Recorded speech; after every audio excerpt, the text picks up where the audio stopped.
Hello students, आज का हमारा टॉपिक है पोइट्री सेक्शन से श्री अरविंद की एक कविता है, एक पोएम है जिसका नाम है the tiger and the deer. तो सबसे पहले हम इस पोएम का परिचय कर लेते हैं और जो पोएम का टाइटल है वो है the tiger and the deer. इस पोएम में जो कवि हैं श्री अरविंदो, उन्होंने टाइगर और डियर का एक प्रतीक के रूप में इस्तेमाल किया है। तो जो पोएम है the tiger and the deer, ये एक फिलोसॉफिकल अर्थात दार्शनिक एंड डाइडेक्टिक यानी कि उपदेशात्मक प्रकार की कविता है। ध्यान रखिए, ये जो पोएम है ये फिलोसॉफिकल है और साथ ही साथ डाइडेक्टिक भी है, यानी कि दार्शनिक है और शिक्षाप्रद या उपदेशात्मक भी है। इस कविता में अच्छाई और बुराई के बीच, मासूमियत और अनुभव के बीच, जीवन और मृत्यु के बीच विरोधाभास दिखाया गया है। हम कह सकते हैं the poem expresses a contrast between good and evil, innocence and experience, life and death. तो इस कविता में आपको विरोधाभास देखने को मिलेगा और ये विरोधाभास हमें दो प्रतीकों के माध्यम से स्पष्ट होगा जो कि कवि ने इस कविता में काम में लिए हैं। देयर आर टू सिंबल्स, दो प्रतीक हैं, एक है डियर और एक है टाइगर। तो यानी कि हिरन और टाइगर के प्रतीकों के माध्यम से श्री अरविंदो ने इस कविता में कई सारे विरोधाभासों को व्यक्त करने की कोशिश की है। कौन कौन से विरोधाभास हैं, किन किन चीज़ों के बीच विरोधाभास हैं, वो एक बार पुनः आप सुन लीजिए। गुड एंड इविल, अच्छाई और बुराई के बीच, इनोसेंस एंड एक्सपीरियंस, मासूमियत और अनुभव के बीच, लाइफ एंड डेथ, जीवन और मृत्यु के बीच। तो हमें यहाँ पर स्पष्ट होना चाहिए कि जो डियर है वो गुड सेंस का प्रतीक है और टाइगर है वो ईविल का प्रतीक है, यानी कि ईविल का सिंबल है। इनोसेंस एंड एक्सपीरियंस, जो डियर है वो इनोसेंस का प्रतीक है और जो टाइगर है वो एक्सपीरियंस का प्रतीक है। इसी तरह से लाइफ एंड डेथ, जीवन और मृत्यु को भी प्रतीक के माध्यम से दर्शाया गया है और वो प्रतीक कौन से हैं? The tiger and the deer. अब इस पूरी कविता में आपको निराशा, अलगाव, ये सारी चीज़ें देखने को मिलेगी, लेकिन जब कविता समाप्त होती है तो कवि बहुत ही आशान्वित अपना विचार प्रदर्शित करता है, यानी कि वो ऑप्टिमिस्टिक है। कवि पूरी तरह से आशावादी है कि प्रेम और शांति की स्थापना होगी और ये सारी बुराइयां हैं ये हार जाएंगी। चलिए अब हम पोएम का जो टेक्स्ट है उसको स्टार्ट करते हैं। Brilliant, crouching, slouching, what crept through the green heart of the forest, gleaming eyes and mighty chest and soft soundless paws of grandeur and mother. The wind slipped through the leaves as if afraid lest its voice and the noise of its steps perturb the pitiless splendor. Hardly daring to breathe, the great beast crouched and crept and crept. Brilliant, crouching, slouching. Brilliant, होशियार, चतुर, crouching, सिमट कर बैठा हुआ, slouching, झुक कर के चलता हुआ। यानी कोई ऐसी चीज़ दिखाई दी है जो कि ब्रिलियंट है, क्राउचिंग है और स्लाउचिंग है, सिमट कर बैठी हुई है और झुक कर के चल रही है और बहुत चतुर और चालाक है। brilliant, crouching, slouching. What crept through the green heart of the forest? What? ये क्या चीज़ है जो कि ब्रिलियंट है, क्राउचिंग है, स्लाउचिंग है, झुक करके चल रही है, चुपचाप धीरे धीरे आगे बढ़ रही है। क्रेप्ट का मतलब है जैसे कि रेंगना। What crept through the green heart of the forest. What crept, ये कौन सी चीज़ रेंग करके गई है, थ्रू से होकर के, किससे होकर के, the green heart of the forest, इस घने जंगल से होकर के ये कौन सी चीज़ गुजरी है जो कि धीरे धीरे रेंग करके जा रही है और जो कि किसी को एहसास नहीं होने देना चाहती अपनी उपस्थिति का। ये क्या है? और ये जो जंगल से होकर के धीरे धीरे चुपचाप चले जा रहा है या चला गया, वो कैसा है? ग्लीमिंग आइज, चमकती हुई आंखें, एंड माइटी चेस्ट, और इसका शक्तिशाली सीना, and soft soundless pause. Soft soundless pause, pause का अर्थ है पंजे, साउंडलेस बिना आवाज़ किए, जिनमें आवाज़ नहीं है, ध्वनि रहित। सॉफ्ट का मतलब है नर्म या मुलायम। इसके नर्म मुलायम ध्वनि रहित पंजे आगे बढ़ रहे हैं, यानी कि धीरे धीरे अपने कदमों को आगे बढ़ा रहा है ये। ऑफ ग्रेंजर, ग्रेंजर मीन्स विशाल या शानदार, एंड मर्डर और घातक। इसके सॉफ्ट साउंडलेस पॉज आगे बढ़े जा रहे हैं और इसकी अपीयरेंस में ये कोई भी जो जंगल से होकर के निकल रहा है ऐसे धीरे धीरे कहीं निशाना मारने की फिराक में है, ये ग्रेंजर एंड मर्डर का प्रतीक है। ग्रेंजर मीन्स विशालता या शानो शौकत, और मर्डर मीन्स होता है, वैसे तो मर्डर मीन्स आप जानते हो, लेकिन यहाँ पर मर्डर का अर्थ है घातक। तो ये कौन सी घातक वस्तु, ये कौन सा घातक प्राणी इस घने जंगल से होकर के धीरे धीरे निकला, ये कवि के सामने प्रश्न है। The wind slipped through the leaves as if afraid lest its voice and the noise of its steps put up the pitiless splendor. अब इस प्राणी ने पूरे जंगल में दहशत मचा दी है, क्योंकि ये बहुत फैटल है, घातक है और अपने लक्ष्य को साधे हुए है। क्योंकि पहले बताया जा चुका है, माइटी चेस्ट है, ग्लीमिंग आइज हैं, चमकती हुई आंखें हैं, शक्तिशाली सीना है, तो यानी इसके पास अपार शक्ति है, जिसका इसको गुरूर है, जिसका इसको अभिमान है। तो ये कौन सी अभिमानी चीज़, ये कौन सा अभिमानी प्राणी जंगल से होकर के निकला, और जब ये निकला तो क्या हुआ? The wind slipped through the leaves. The wind जो बहती हुई पवन है, हवा है, स्लिप्ड थ्रू धीरे से निकली, स्लिप्ड थ्रू द लीव्स जंगल की पत्तियों से होकर के, यानी कि जंगल से, एज इफ जैसे मानो कि अफ्रेड डरी हुई थी, लेस्ट की कहीं, इट्स वॉइस इसकी आवाज़, and the noise of its steps कि कहीं इसके चलने की आवाज़, इसके कदमों की ध्वनि पटब डिस्टर्ब ना कर दे, अनसेटल्ड ना कर दे, चिंतित ना कर दे, द पिटीलस स्प्लेंडर, इस क्रूर सौंदर्य को। स्प्लेंडर का अर्थ होगा यहाँ पर सौंदर्य। तो जो हवा चल रही है जंगल में, वो भी ये सोच रही है कि कहीं उसका चलना इस क्रूर सौंदर्य को डिस्टर्ब ना कर दे, क्योंकि ये बहुत ज़्यादा घातक है। The wind slipped through the leaves as if afraid lest its voice and the noise of its steps perturb. Perturb means होता है डिस्टर्ब करना, and the pitiless splendor. Pitiless splendour उसी के लिए आया है जो जंगल में धीरे धीरे क्राउचिंग स्लाउचिंग करता हुआ झुक करके धीरे धीरे गया या जा रहा है।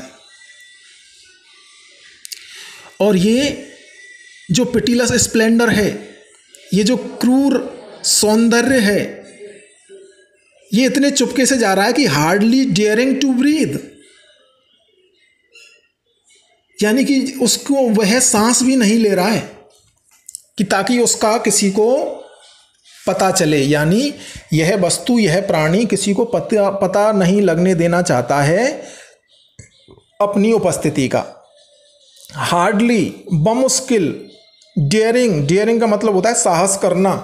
टू ब्रीथ, ब्रीथ मीन्स होता है सांस लेना। हार्डली डेयरिंग टू ब्रीथ, तो वह सांस भी नहीं ले रहा है और चुपके से आगे बढ़ा। तो उस प्राणी को ये जो विंड है, ये जो हवा है, ये भी डिस्टर्ब नहीं करना चाहती है। डरी हुई है कि कहीं इस पिटीलस स्प्लेंडर को पता ना चल जाए कि मैंने इसको डिस्टर्ब कर दिया है। But the great beast crouched and crept. But the great beast इस विशाल प्राणी ने, तो यहां पर जो चीज है जो करके चल रही है, but the great beast crouched and crouched a last time.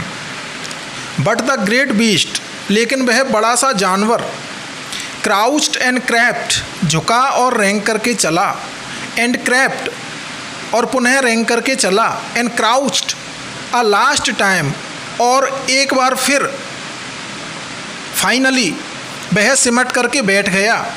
Noiseless, बिना आवाज़ किए, फैटल, एकदम घातक। Till suddenly death leaped on the beautiful wild deer as it drank. और वह बड़ा सा प्राणी कब तक चुपचाप, घातक और बिना आवाज़ किए बैठा रहा, तब तक कि उसको अपना शिकार नहीं मिल गया। टिल सडनली, तब तक कि जब तक अचानक, डेथ लीप्ड ऑन,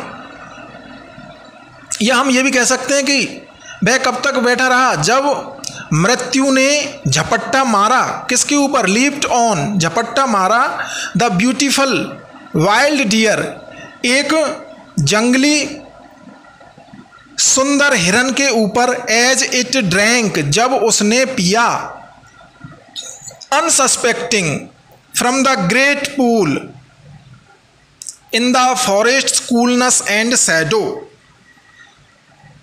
अनसस्पेक्टिंग, तो ये जो डियर था, इसके ऊपर अचानक उस बड़े से जानवर ने चुपचाप झपट्टा मारा और आखिरी बार बिना शोर किए वह जानवर घातक रूप से आगे बढ़ गया। और ये जो बड़ा जानवर है, ये हिरन के लिए अचानक मौत के समान आया, तो उसके लिए तो ये साक्षात मौत थी। तो अचानक मौत ने, यानी कि उस बड़े से जंगली जानवर ने उस सुंदर जंगली हिरन पर झपट्टा मार दिया, जब वह किसी भी खतरे से अनजान था और चुपचाप जंगल में या जंगल के शांत वातावरण में, शीतलता में और छाया में बड़े से तालाब से पानी पी रहा था। अनसस्पेक्टिंग, वो तो खतरे से बेपरवाह है, उसे पता नहीं है कि कोई खतरा उसका पीछा कर रहा है या मृत्यु उसका पीछा कर रही है। फ्रॉम द ग्रेट पूल, बड़े से तालाब से, इन द फॉरेस्ट कूलनेस, जंगल की शीतलता में, एंड शैडो और छाया में। तो हिरन को पता भी नहीं था कि उसके ऊपर मृत्यु झपट्टा मारने वाली है। वह जंगली जानवर, जो बड़ा सा जंगली जानवर है, जिसको हमने पहले एक क्रूर सौंदर्य के रूप में परिभाषित किया है, या कवि ने जिसको क्रूर सौंदर्य कहा है, उस क्रूर सौंदर्य ने, पिटीलस स्प्लेंडर ने उस हिरन के ऊपर झपट्टा मारा। एंड इट फेल, और वह हिरन गिर गया। एंड टॉर्न, और उसके चिथड़े उड़ा दिए गए। डाइड, और वह मर गया। रिमेंबरिंग, याद करते हुए। इट्स मेट, अपने साथी को। लेफ्ट सोल, जो कि अकेला था, वह अपने एक साथी को अकेला छोड़ करके आया कि चलो तुम यहीं रहो और मैं अभी पानी पी करके आता हूँ। तो वह सुंदर हिरन अपने उस साथी की याद में गिर पड़ा, मर गया, और उसका जो साथी था वो अकेला खड़ा हुआ था इन द डीप वुडलैंड, उस गहन जंगल में। उसका साथी उसका इंतजार कर रहा है, लेकिन वह सुंदर हिरन अब वापस नहीं आएगा। उसका साथी उसका इंतजार करता ही रह गया। दोबारा देखिए इस लाइन को, एंड इट फेल, और वह हिरन गिर गया, एंड टॉर्न डाइड रिमेम्बरिंग, और मरते हुए याद कर रहा है या उसने मरते हुए याद किया, इट्स मेट, अपने साथी को, लेफ्ट सोल, जो कि अकेला खड़ा हुआ था, इन द डीप वुडलैंड, उस गहन जंगल में। तो अब गहन जंगल में अपने साथी को याद करते हुए वह जमीन पर गिर पड़ा और मर गया, डिस्ट्रॉयड, नष्ट हो गया। द माइल्ड हार्मलेस ब्यूटी, थोड़ा सा आपको यहाँ पर गौर करना पड़ेगा। द माइल्ड हार्मलेस ब्यूटी किसको कहा गया है? यहाँ पर कहा गया है हिरण को। The mild harmless beauty, mild means Komal, harmless जो किसी को नुकसान ना पहुँचाए, और ब्यूटी मीन्स सुंदरता। तो किसी को नुकसान नहीं पहुँचाने वाली सुंदरता को by the strong cruel beauty, एक मजबूत क्रूर सौंदर्य के द्वारा, इन नेचर, प्रकृति में, यानी कि इस प्रकृति में या उस जंगल में क्रूर सुंदरता के द्वारा एक माइल्ड सुंदरता को, यानी कि एक मृदु सुंदरता को नष्ट कर दिया गया। तो यहाँ पर ये जो स्ट्रॉन्ग क्रूअल ब्यूटी है, ये तो प्रतीक है टाइगर का, और जो द माइल्ड हार्मलेस ब्यूटी है, ये जो माइल्ड हार्मलेस ब्यूटी है, ये प्रतीक है उस हिरन का जो कि चुपचाप शांति से उस बड़े से तालाब में, जंगल में पानी पी रहा था, और उसका साथी उसका इंतज़ार कर रहा था। लेकिन मृत्यु उसके ऊपर अचानक आई, अनसस्पेक्टिंग, उसे तो उसका आभास भी नहीं था कि अचानक कोई इस तरह का घातक प्राणी उसके ऊपर वार करेगा और वह अपने साथी को अकेला छोड़ के चला जाएगा या डिस्ट्रॉयड हो जाएगा, नष्ट हो जाएगा। आगे की लाइन्स में हम देखते हैं कि पोइट किस प्रकार से आशावादी दृष्टिकोण अपना लेता है, यानी कि भी ऑप्टिमिस्टिक हो जाता है।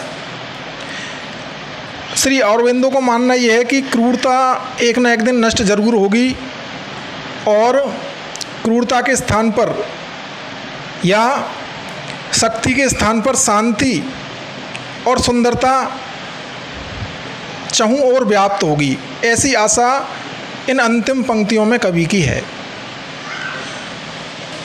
तो ध्यान से देखिए। पहले तो मैं आपसे माफ़ी चाहूँगा कि बैकग्राउंड में कुछ आपको आवाज़ें आ रही होंगी, तो वो टेक्निकल प्रॉब्लम है, आगे की वीडियोज़ में वो सही कर ली जाएगी। तो आप अपनी पोएम पर ध्यान दीजिए।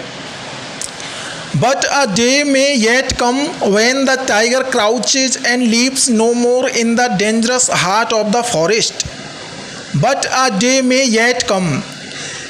लेकिन एक दिन ऐसा भी आएगा when, जब the tiger crouches and leaps, जब ना तो टाइगर झुक करके चलेगा, ना सिमटेगा, and leaps, और ना ही झपट्टा मारेगा।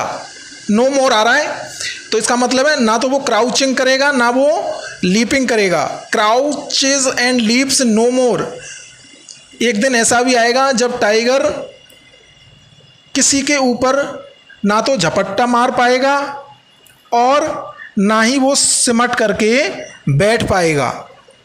In the dangerous heart of the forest, इस जंगल के खतरनाक स्थान पर, इस जंगल के खतरनाक हृदय में। In the dangerous heart of the forest, क्योंकि टाइगर ने अपनी उपस्थिति से इस जंगल को डेंजरस बना दिया है।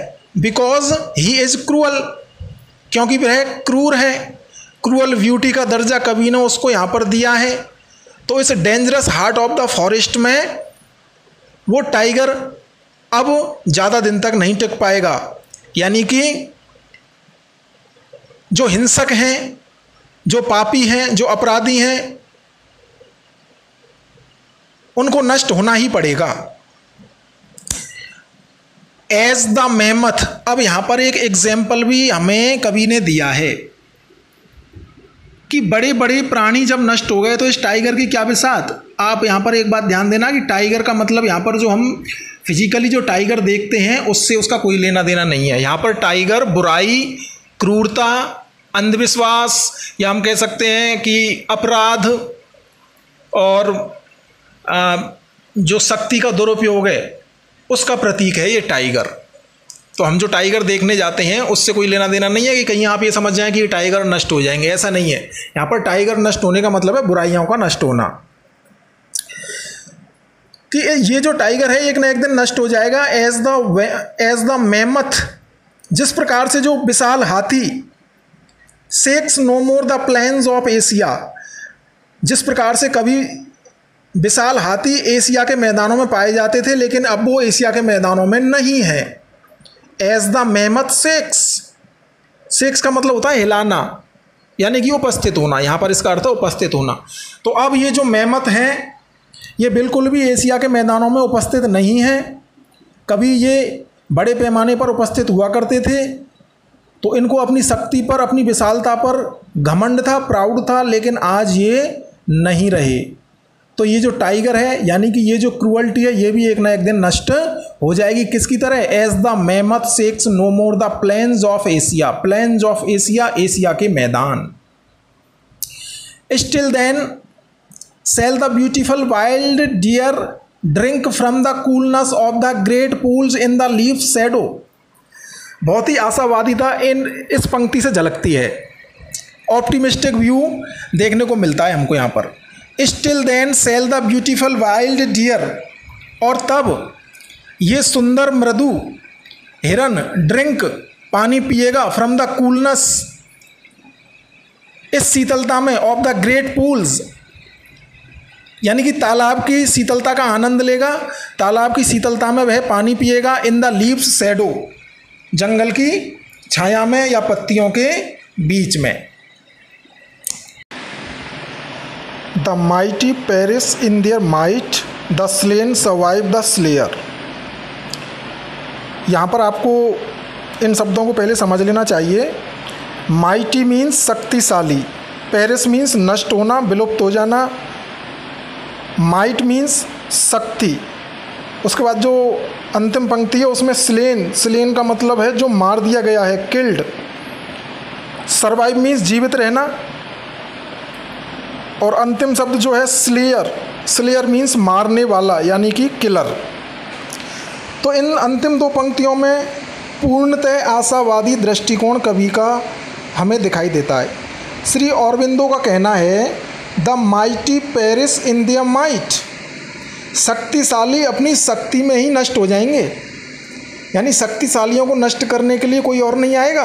क्रूरों, जो क्रूर होते हैं उनको नष्ट करने कोई नहीं आएगा, उनकी क्रूरता ही उनको मार डालेगी, यानी कि शक्तिशालियों को शक्ति ही मार डालेगी उनकी, वो स्वतः ही समाप्त हो जाएंगे। और क्या कहता है वो? The slain survive the slayer.